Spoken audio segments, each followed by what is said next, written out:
Venezuela is unable to pay its currency printers.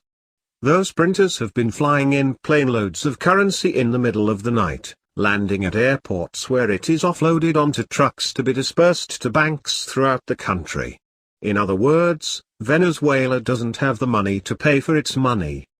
The destruction of the currency, the Bolivar Fuerte, strong Bolivar, has been documented at the New American and elsewhere. When oil prices dropped, so did revenues to fund the various socialist welfare schemes put in place by the communist Hugo Chavez and continued by his protégé, Nicolas Maduro, at Chavez's passing in March 2013. Instead of reining in those unaffordable programs, socialist economists instead decided to print their way out of the crisis. The results were predictable, and catastrophic. The month before his death, Chavez devalued the currency from 2.15 bolivars to the dollar to 6.3. Last December it was devalued again, this time to 10 bolivars to the dollar. That was a mere hat tip to what was happening in what is left of the real economy.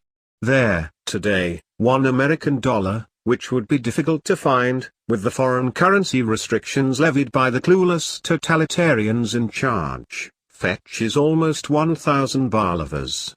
One cigarette costs 100 bolivars. Shoppers take backpacks and gym bags stuffed with the currency with them in order to buy lunch. This is starkly reminiscent of the hyperinflation in Germany following the First World War. During that time, a student in Freiburg University ordered a cup of coffee at a cafe. The price in the menu was 5,000 marks. He had 2 cups.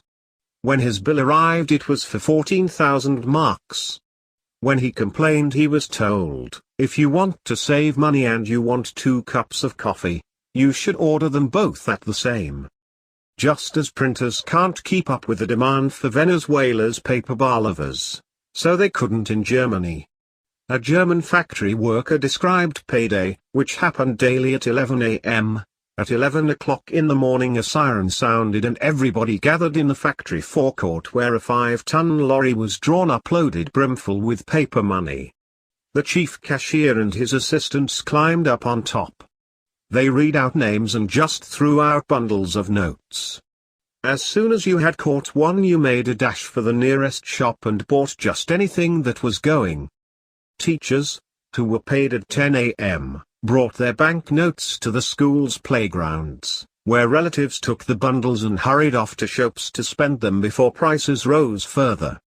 Germans bought anything of value, even if they didn't need it, bric-a-brac, soap, hairpins, shirts, shoes, if they could find them, essentially anything that they could in order to then barter for things they needed.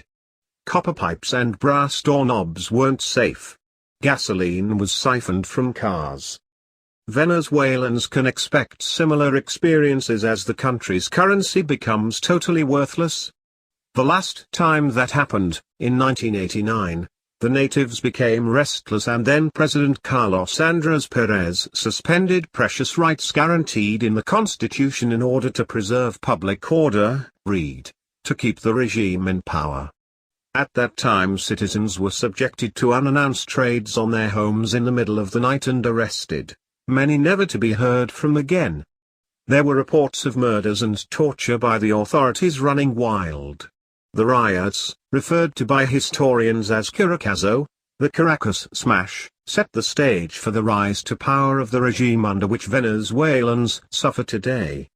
One so-called expert on the ravages of hyperinflation, economics professor Steve Hank at Johns Hopkins University, said that the best way to resolve the runaway inflation in Venezuela is simply to add some zeros to the currency, adding, "It's a very bad sign to see people running around with wheelbarrows full of money to buy a hot dog. Even the cash economy starts breaking down."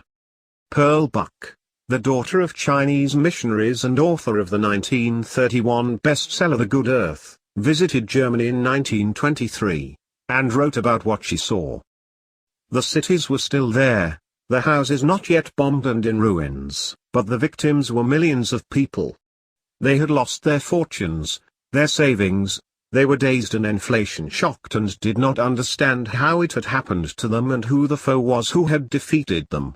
Yet they had lost their self-assurance, their feeling that they themselves could be the masters of their own lives if only they worked hard enough, and lost, too, were the old values of morals, of ethics, of decency. This is the inevitable hollowing out of the country of Venezuela that is taking place now, thanks to 17 years of Chavez and Maduro's Socialist Party rule.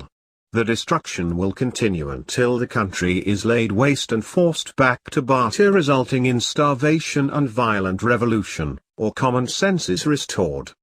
The answer to which path Venezuelans take will shortly be